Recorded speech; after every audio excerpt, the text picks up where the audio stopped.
అతి తక్కువ వడ్డీ రేట్లకే పొందండి Punjab national bank home loans, car loans. Zero processing fee, zero documentation charges. వెంటనే మీ బ్రాంచ్ ని సంప్రదించండి. మనతో పాటు బీజేపీ ఎమ్మెల్యే పైడి రాకేష్ రెడ్డి ఉన్నారు. రాష్ట్రంలో జరుగుతున్నటువంటి తాజా రాజకీయ పరిస్థితులకు సంబంధించి ఎమ్మెల్యేని అడిగి తెలుసుకుందాం. ఒకసారి ఆయనతో మాట్లాడించేటువంటి ప్రయత్నం కూడా చేద్దాం.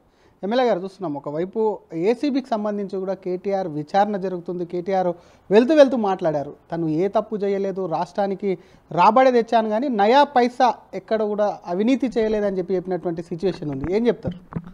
అసలు ఈ కల్వకుంట్ల కుటుంబము తప్పులు చేయడం ఎందుకు, తల దించుకోవడం ఎందుకు, ఫామ్ హౌస్లో పడుకున్న పెద్ద ఆయనకు పానం పోయేటట్లు రోజు సంఘటనలు జరగడం ఎందుకు? ఇప్పుడు ఏ తప్పు చేయకుండా మరి ఎవరి మీద, కేటీఆర్ మీద ఎందుకు వస్తున్నది ఏసీబీ కేసు?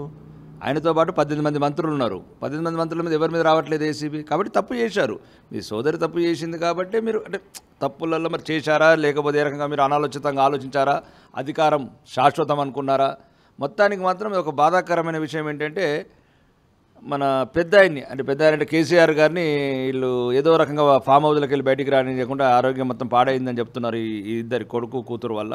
మరి ఇంకా నెక్స్ట్ అల్లుడు కావచ్చు. కాబట్టి ఏదైనా సరే నిప్పులేందే పొగరాదు. ఏసీబీ చేయాలంటే ఇంకెన్నో కేసులున్నాయి, 100 కేసులున్నాయి. ఈరోజు ఏదంటే వాళ్ళ చేతికి ఏదో ఎవిడెన్స్ ఉంది. ఎవిడెన్స్ ఉంటేనే కదా అధికారులు ఈరోజు నేను పేపర్లో చదివిన దాన్ని బట్టి అరవింద్ కుమార్ గారు కావచ్చు, నాదేం తప్పు లేదు, కేటీఆర్ గారు ఏం చేయమంటే చేశాను, 50 కోట్లు అంటే 50 కోట్లు పంపించాను, ఇప్పుడు మళ్ళీ ఏంటంటే రేవంత్ రెడ్డి 500 కోట్లు పంపిస్తాను అంటే మాట్లాడుతున్నారు. ఐఏఎస్ ఆఫీసర్లు ఎటువంటి సిగ్గు లజ్జ లేకుండా మాట్లాడే విధానం ఏంటండి?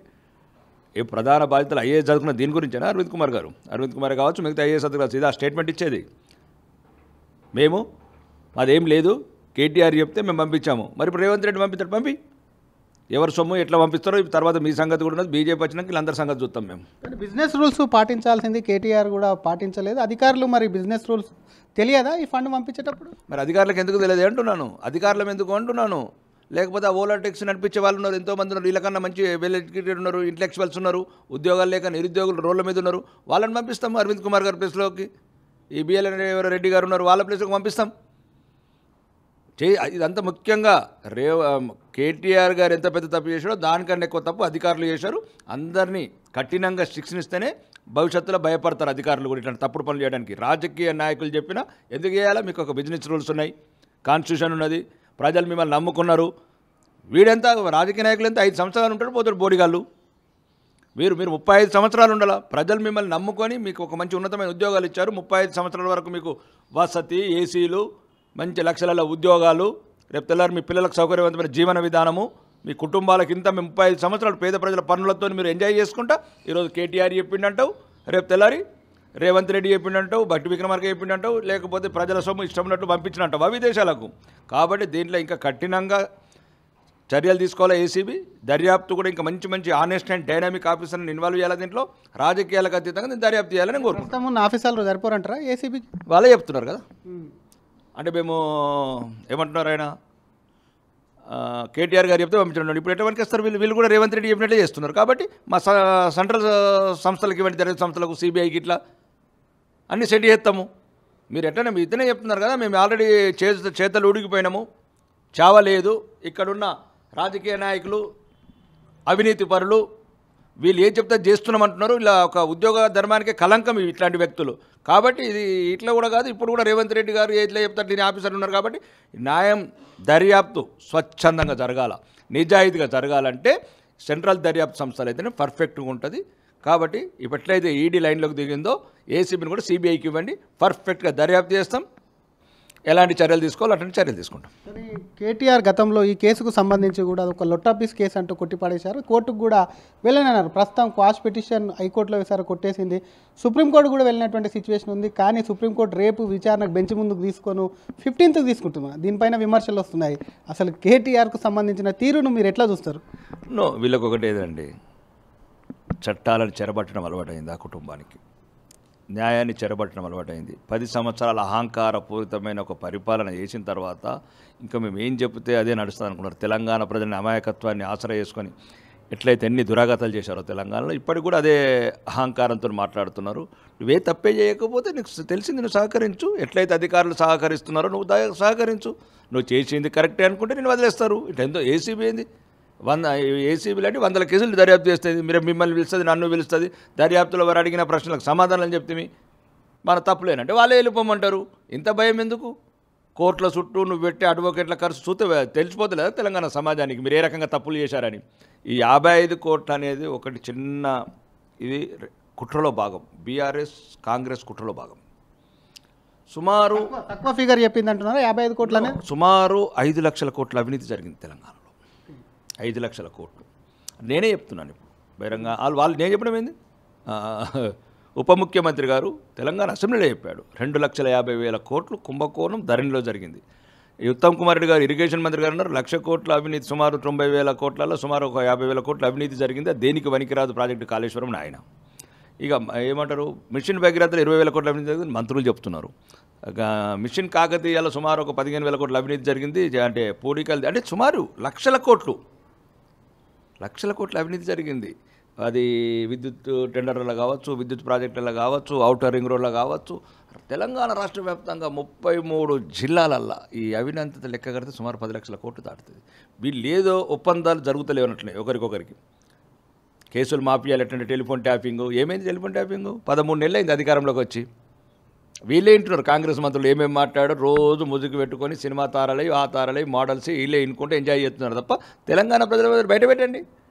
టెలిఫోన్ ట్యాపింగ్ కావచ్చు, నయ్యం డైరీ కావచ్చు. నయ్యం డైరీ ఇదే గౌరవనీయ ముఖ్యమంత్రి గారు అన్నారు కదా, నయ్యం డైరీలలో వేల కొద్ది కిలోల బంగారం, వేలాది ఎకరాలు ఎటుపోయినాయి. వీళ్ళు కాంగ్రెస్ సంబంధించిన మంత్రులు కావచ్చు, వాళ్ళకి సంబంధించిన బంధువులు కావచ్చు, మళ్ళీ వాళ్ళ 100 ఎకరాలు నయ్యం డైరీలు ఏవైతే ఉన్నాయో అవన్నీ వీళ్ళ పేర్ల మీద చేసుకుంటున్నారు. ఇదొక పెద్ద స్కామ్ వల్ల కాంగ్రెస్. కాబట్టి ఎక్కడో పంపకంలో తేడా వచ్చింది కాంగ్రెస్కు బీఆర్ఎస్కు. చేసిన దోపిడీలో భాగం అడుగుతున్నారంటారా? ఆ భాగం అడిగితే ఎన్ని రోజులు ఏం కేసులు పెడుతున్నారు? భాగం నడుస్తున్నది. కానీ ఆ నోట్లు చిన్నవి పెట్టినరా, ఎప్పుడు రెగ్యులర్గా పెట్టే పెద్ద నోట్లు పెట్టే బదులు ఇప్పుడు చిన్న నోట్లు ఇట్లా పెట్టారేమో. మరి వాళ్ళు కూడా ఏం చేస్తారండి, ఆ 2,000 రూపాయల నోట్లు దొరకట్లేదు కాబట్టి పాపం మీకు చిన్న నోట్లు పెట్టి పంపారు. కాబట్టి పంపకంలో తేడొచ్చింది. కాబట్టి ఈ చిన్న 55 కోట్ల ఒకటి తీసుకొచ్చి ఈ తెలంగాణ ప్రజలను మోసం చేస్తున్నది కాంగ్రెస్ ప్రభుత్వం. సుమారు మీకు దమ్ముంటే, ధైర్యం ఉంటే, నిజాయితీ ఉంటే 5 లక్షల కోట్ల అవినీతిని బయట పెట్టండి. మీరు తెలంగాణ అసెంబ్లీ సాక్షిగా ముఖ్యమంత్రి గారు కావచ్చు, మీరే అన్నారు 10,000 కోట్లు థర్మల్ ప్రాజెక్టు యాదాద్రి అని. ఇవన్నీ ఎటుపోయినాయి, 10,000 కోట్లు ఎటుపోయినాయి ముఖ్యమంత్రి గారు? ఎక్కడ బెడిసి కొడుతున్నది మీ ఇద్దరికి? కాబట్టి వీళ్ళిద్దరు ఒకటే. ఈ దర్యాప్తు కూడా ఏదో తూతూ మంత్రం చేసి సెట్టింగ్లు కాగానే వీళ్ళు వదిలేస్తారు. ఒకవేళ ఒకవేళ మీరు నిజాయితీగా దర్యాప్తు చేయాలనుకుంటే సిబిఐని అడగండి, అప్పుడు మీ నిజాయితీని మేము ఒప్పుకుంటాం. దర్యాప్తే కాకుండా ఆ దర్యాప్తు ఈరోజు జరిగేటువంటి దర్యాప్తుకు కేటీఆర్ తన అడ్వకేట్ ఉంటేనే వెళ్తానని మొన్న వెళ్ళి తిరిగి వచ్చేసారు. మళ్ళీ ఇప్పుడు అడ్వకేట్ సమక్షంలో అడ్వకేట్ మౌఖికంగా అంటే వారికి సంబంధించి ఆయన కనిపించేంత దూరంలో కూడా దర్యాప్తు చేయాలి. ఎందుకు అసలు? ఎందుకంటే ఇందాక చెప్పుకున్నట్టు కేసుకు భయపడినటువంటి కేటీఆర్ మరి అరెస్టు చేస్తారని భయం అవుతుందా? అరెస్టు చేసే అవకాశం ఉందా?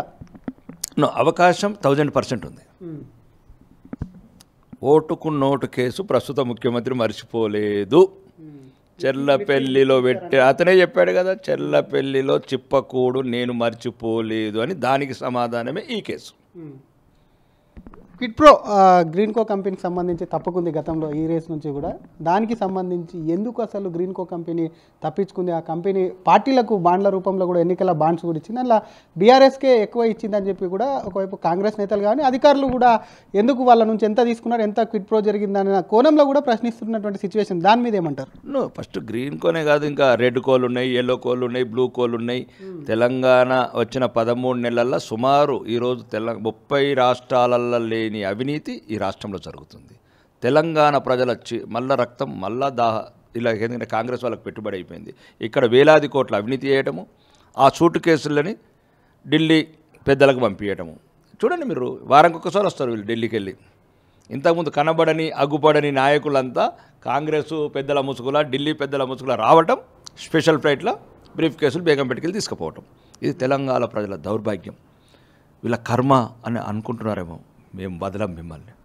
భారతీయ జనతా పార్టీ ఎట్టి పరిస్థితుల్లో కూడా మీరు ఏమేమైతే చేస్తున్నారో అవినీతి బిల్లల్లా కావచ్చు, అది వినడానికే సిగ్గుచేటు.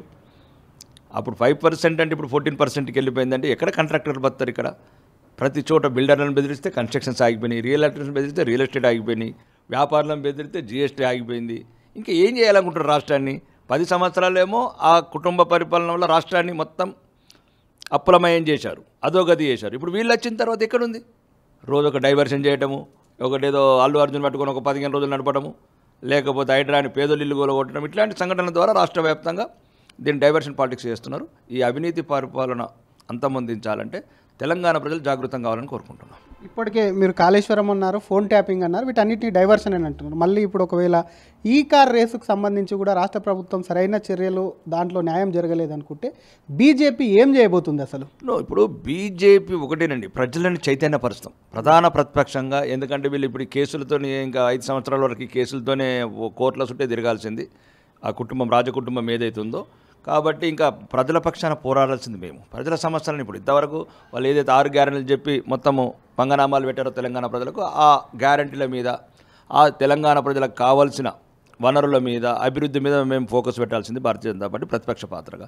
ముఖ్యంగా ఏదైతే 33 జిల్లాలని 30 జిల్లాలను వదిలేసి 3 జిల్లాలకు తీసుకెళ్తున్న నిధులు కావచ్చు, తెలంగాణ ప్రజలంతా సమానంగా వెళ్ళాలని పోరాటం చేయాల్సి వస్తుంది. రైతుల పక్షాన, మహిళల పక్షాన, నిరుద్యోగుల పక్షాన, నిరాశ్రయుల పక్షాన పోరాడాల్సిన బాధ్యత మా మీద ఉంది. ఒక ఇందిరమ్మ ఇల్లు కట్టలేదు ఇప్పటివరకు, ఒక రేషన్ కార్డు ఇవ్వలేదు, ఒక మహిళలకు 2500 ఇవ్వలేదు, ఏదో ఒక 500 గ్రూప్ అని నోటిఫికేషన్ చేసి మొత్తం 2 లక్షల ఉద్యోగాలు ఇచ్చినట్లు ఫోజులు పెడుతున్నారు. ఇవన్నీ మేము ప్రశ్నించాల్సిన అవసరం ఉంది. బీజేపీ ఈ పాత్ర పోషిస్తుంది. ప్రజల తరఫున, ప్రజా సమస్యల తరఫున పోరాడుతూ ఈ 3-4 ముచ్చట చేసి, ఇంకా చివరి కాంగ్రెస్ పార్టీ సోదరుడు తీన్మార్ మల్లన్ అన్నాడు, అన్న నీకు థ్యాంక్స్ చెప్తున్నా. నువ్వు అన్నది ఏమంటే చివరి ముఖ్యమంత్రి రెడ్డి ముఖ్యమంత్రి రేవంత్ రెడ్డి అని. ఓకే, రెడ్డా బీసా ఎస్ఏ పక్కన పెడితే ఈ తెలంగాణ మాత్రం చివరి కాంగ్రెస్ ముఖ్యమంత్రిని చేస్తాం మేము. ఓకే, ఇంకొకటి మీ జిల్లాకు సంబంధించినటువంటి మీ జిల్లాకు చెందినటువంటి కోడలు అనుకోండి, తను కూడా మాట్లాడుతూ రామన్న మీద కానివ్వండి, పార్టీ నేతల మీద కానివ్వండి అక్రమంగా కేసులు బనాయిస్తున్నారు. దీనిలో బీజేపీ పాత్ర కూడా ఉంది. బీజేపీ కాంగ్రెస్ రెండూ కలిపే బీఆర్ఎస్ని దెబ్బతీసే ప్రయత్నం చేస్తాయని చెప్పి కూడా అంటున్నారు. తను నిప్పు కణికలా బయటకు వచ్చిందా అని ఇప్పటికే చెప్తుంది. ఆయన ముత్యంలా బయటకు వచ్చింది, నిప్పు కణికల్లా ఎవరు నేసినా సరే బీఆర్ఎస్ వాళ్ళని బయటకు వస్తారని చెప్పినటువంటి సిచ్యువేషన్. అంటే దీన్ని బట్టి కవితక్క దగ్గర చాలా డాటా ఉందన్నట్లు, ఎవరెవరు ఎంత దోచుకున్నారు ఈ 10 ఏళ్ళల్లో, ఎక్కడెక్కడ ఆమె కట్టుకున్నట్లు 400 కోట్ల ప్యాలెస్లు ఎట్లా కట్టుకున్నారు అంటే చాలామంది ఎవరిని వేసినా నిప్పు కణికల్లా కట్టారంటే మంచి డాటా ఉందన్నట్లు. అక్క ఏం డోంట్ వరీ, త్వరలోనే కాంగ్రెస్ ప్రభుత్వంతో మీరు ఎట్లా కుమ్మక్కైనరో మాకు తెలుసు. తర్వాత ప్రజలు మేల్కొంటారు. ఒకవేళ ఇప్పుడు కూడా చెప్తున్నాం, కాంగ్రెస్ ప్రభుత్వానికి ఒకవేళ ధైర్యం ఉంటే అన్నిటి మీద మాకు ఇన్వెస్టిగేషన్ సిబిఐకి చెప్పమను, మొత్తం టీఆర్ జైలు నింపుతాం అక్క. థ్యాంక్ యూ అండి. ఇది ఒకవైపు కేటీఆర్ ఖచ్చితంగా కూడా అవినీతి చేశాడైనా జైలుకు వెళ్ళడం ఆయన ఖాయమని చెప్తూనే, మరి అవినీతి చేయకుండా ఎందుకు భయపడుతున్నారు, లాయర్లకు కోట్లు ఎందుకు ఖర్చు పెడుతున్నారని ప్రశ్నిస్తూనే, ఇది ఒకటే కాదు, దాదాపుగా 5 నుంచి 10 లక్షల కోట్ల అవినీతి బీఆర్ఎస్ హయాంలో జరిగింది. కాంగ్రెస్కు దానికి సంబంధించి అవినీతి ఒప్పందం, అవినీతిలో భాగం అడిగినందుకు అక్కడ తేడాలు వచ్చినందుకు ఇటువంటి డైవర్షన్ పాలిటిక్స్ ప్లే చేస్తుంది. కాబట్టి ఖచ్చితంగా ఒకవేళ ఏసీబీతో ఈ కేసు అవ్వకపోతే మాత్రం అటు నేషనల్ దర్యాప్తు సంస్థలు ఏవైతే ఉన్నాయో జాతీయ దర్యాప్తు సంస్థలకు ఇవ్వాలి, నిగ్గు తేలుస్తామని చెప్పి చెప్తూనే, మరొక పక్క కవితకు అన్ని తెలుసు కాబట్టే జైలుకు వెళ్తారని చెప్పి చెప్పకనే చెప్పిందని ఎమ్మెల్యే పైడి రాకేష్ రెడ్డి అంటున్నారు. కెమెరామ్యాన్ విజయ్తో శ్రీధర్, RTV, హైదరాబాద్. మరిన్ని వీడియోస్ కోసం ఛానల్ ని సబ్స్క్రైబ్ చేయండి. లేటెస్ట్ అప్డేట్స్ కోసం వాట్సాప్ ఛానల్ ని ఫాలో అవ్వండి. ఆ లింక్ డిస్క్రిప్షన్ లో ఉంది.